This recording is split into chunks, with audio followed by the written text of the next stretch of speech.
Bom dia pessoal, aqui é a Carol e hoje eu vim falar com vocês sobre Provérbios no capítulo 24. E esse capítulo vai iniciar falando o seguinte versículo: Não tem inveja dos ímpios, nem deseja a companhia deles, pois a destruição é o que planejam no coração e só falam de violência. Com sabedoria se constrói a casa e com discernimento se consolida. Pelo conhecimento, os seus cômodos se enchem do que é precioso e agradável. Aqui está fazendo uma comparação, né, da questão da nossa casa física com a nossa casa realmente. Nós temos sabedoria não somente para construir a nossa casa, a nossa família, mas toda a nossa vida de uma forma geral, né, e que faz essa comparação com as questões da casa, né. O homem sábio é poderoso e quem tem conhecimento aumenta a sua força. Quem sai à guerra precisa de orientação e com muitos conselheiros se obtém a vitória. Esse versículo eu li um outro versículo muito parecido em algum outro capítulo que eu não vou me recordar agora, mas fala sobre a questão de ter bons conselheiros em relação a tudo que nós fizemos, né? Sabermos onde nós estamos realmente investindo, onde nós estamos indo através desses conselhos. A sabedoria é elevada demais para o insensato. Ela não sabe o que dizer nas assembleias.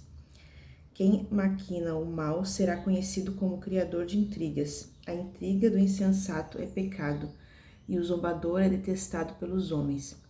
Se você vacila no dia da dificuldade, como será limitada a sua força? Liberte os que estão sendo levados para a morte. Socorra os que caminham trêmulos para a matança. Aqui fala a questão de nós ajudarmos aqueles que nós estamos vendo que estão indo por caminhos errados. Muitas dessas pessoas não vão nos ouvir, mas nós devemos fazer a nossa parte de orientar e de pelo menos tentar evitar que algo pior aconteça, né? E muitas vezes essas pessoas vão ser os nossos próprios irmãos em Cristo que têm menos discernimento ou menos conhecimento que a gente. Mesmo que você diga, não sabíamos o que estava acontecendo, não o perceberia aquele que pesa os corações? Não saberia aquele que preserva a sua vida? Não retribuirá a ele a cada um segundo o seu procedimento, ou seja, que Deus sabe o porquê nós não ajudamos, né? Nós não podemos dizer que nós não estávamos vendo quando de fato estávamos, pois Deus sabe de todas as coisas, né? Como a mel, meu filho, é bom o favo, como a mel, é bom. O favo é doce ao paladar. Saiba que a sabedoria também será boa para sua alma se você a encontrar. Certamente haverá futuro para você e a sua esperança não vai decepcioná-lo. Que fazendo essa comparação com a sabedoria, né? Não fique de tocaia como faz o ímpio contra a casa do justo e não destrua o seu local de repouso, pois ainda que o justo caia 7 vezes, tornará a erguer-se, mas os ímpios serão arrastados pela calamidade. Não se alegre quando seu inimigo cair, nem exulte o seu coração quando ele tropeçar, para que o Senhor não veja isso e se desagrade e desvie dele a sua ira.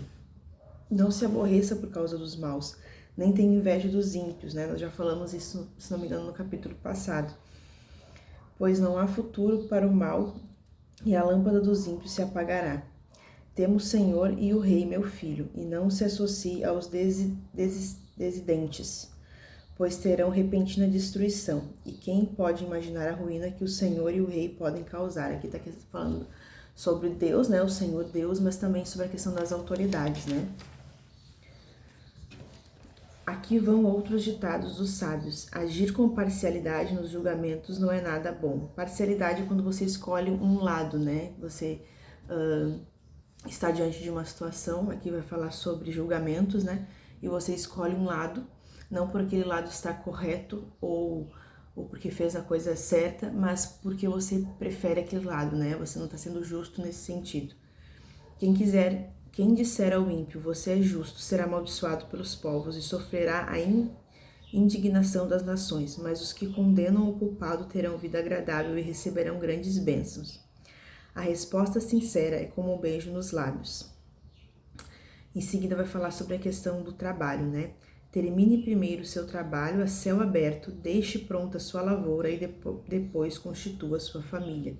E esse versículo se encaixa muito bem quando nós vamos aconselhar alguém em relação ao casamento. Por quê? Porque para que você constitua uma família, você não precisa ser alguém rico, mas você precisa pelo menos ter uma condição de manter essa família. E aqui vai dizer, ó, termine primeiro o seu trabalho a céu aberto, deixe pronta a sua lavoura, depois constitua a sua família. Aqui está falando, logicamente, né, sobre lavoura, né, porque naquela época geralmente as pessoas trabalhavam, muitas pessoas trabalhavam na questão da lavoura, na questão do campo, então aqui faz essa comparação.